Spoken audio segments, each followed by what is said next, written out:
Hello and welcome to WTO Forum. In the past, trade policy has been the preserve of a small number of experts in economic ministries in capitals around the world. But as the number of issues which intersect with trade has grown, and as the profile of trade-related institutions like the WTO has become enlarged, more and more actors have become involved in the trade policy debate, be they business groups, members of civil society, or academics. The question for today is, what role should non-state actors play in trade policy and in the workings of the World Trade Organization? We're very fortunate to have with us today two experts on this matter, Anne Capling, professor at the University of Melbourne in Australia, and Chandra from the Trade Knowledge Network in Jakarta, Indonesia. Welcome to you both. Thank you. And what is the role of non-state actors in the WTO and in trade policy generally? I think it's fair to say that business associations and organized economic interest groups like farmers and producer groups have always been active in pursuing their interests, either to stop trade or to pursue market access openings. So that's not such a new part of the story, but probably since the 1990s, what we've seen are civil society organizations that don't necessarily have a traditional self-interest becoming involved in trade issues. Now, that's partly to do with the Uruguay round and the way that trade agreements, multilateral trade agreements, reach much more deeply into domestic regulatory structures and affect people's lives much more than the traditional tariff liberalization used to.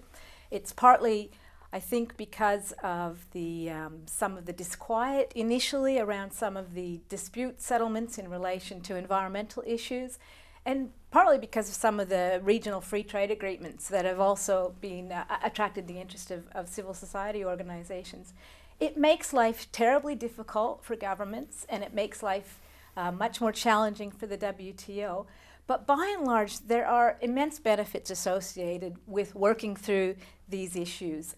Civil society organizations are really important conduits back into society and can in fact be very valuable in helping promote messages about the benefits of trade. They are very useful to governments for instance, monitoring whether other countries are keeping up to their commitments. They're very valuable for bringing different views to the table than you would get from producer groups. So all in all, they make life difficult, but they make trade policy more legitimate and I think probably better in the end. Is that your view, Alex? Well, I guess so. But I think also one thing that we have to understand is that trade policies are increasingly also becoming very, the impact of trade policies are reaching all level of different society. I think to that extent, the role of different pressure groups becoming increasingly important. In the past, of course, the government have always been focusing on the private sector, but I think increasingly also the civil society organization who are actually working with the different sectors like laborers and also fishermen and farmers on the ground. They also actually provide timely information that can be quite constructive for the policy making at both national level and also international level. Do you think that governments and the WTO and other institutions have responded adequately to this challenge? That's a very good question, and it's a very mixed story. I think one of the most pleasing things that we've seen at the national level, not just in rich countries, but in many developing countries, are quite organized efforts by governments to develop mechanisms to engage with, in particular, civil society organizations that have traditionally not been a part of the trade policy making debate. Now that's a patchy story, and there are capacity issues especially for civil society organizations in poor countries, where I think probably the greatest success has been made is actually in the WTO itself. And the WTO, especially after the debacle at Seattle in 1999, has made huge efforts to engage in civil society organizations, and that makes it quite different from many of the other major institutions of global economic governance. You mentioned, Alex, that the WTO could do more to improve its transparency. What is it that we could do? Well, yes, I think one of the, as I said before, there has been quite a significant progress by WTO to improve its transparency and openness. But I think there are improvement that can be made. For example, the way in which how the civil society organization, and also not only also maybe the wider NSAs, to actually be able to observe the negotiation process, which is sometimes it can be quite difficult for governments to do this. But I think this is probably one of the way in which actually greater trust can be generated from the public.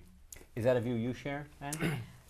Probably not so much the negotiating process. I think that really does have to be secret until an outcome is reached, because there's just such a risk of fragile deals or coming to terms being undone. However, the WTO does a lot of committee work that can be very important for exactly what you're saying, Alex, sharing information, enhancing the legitimacy of the organization. And there's no reason why that should be secret. I suppose there could be just infrastructure issues. You can't, how could you predict how many people would want to come into a room, for instance? But perhaps they could be televised, for instance, and posted on the WTO website. So there are functions of the WTO that could easily be made more accessible. But I think that there's some that should be off limits. Alex, Chandra, your final thoughts? Well, again, I think trade policy making now is becoming more complex, and trade itself actually reaching, the impacts of trade and trade liberalization affecting millions of different layers of society. And as such, I think it's important to actually for policymakers to think about the way in which the interests of wider publics can actually be represented in the actual policy making. And Capling, you have the last word. Really only to endorse what Alex has said. I do think, though, fundamentally trade policy making begins at home, and that it's back in capitals that there needs to be, in many cases, a greater effort to engage with all of the societal actors that want to have a say in trade policy making. That doesn't mean you can accommodate them all the time, but it's very important to have that dialogue, to identify where there's conflicts, where there's interests you haven't considered, and to really hash them out openly, even if you can't agree. It's fundamental for social cohesion and for the legitimacy of trade policy making. And Capling, Alex, Chandra, many thanks to you both, and many thanks to you for watching WTO Forum.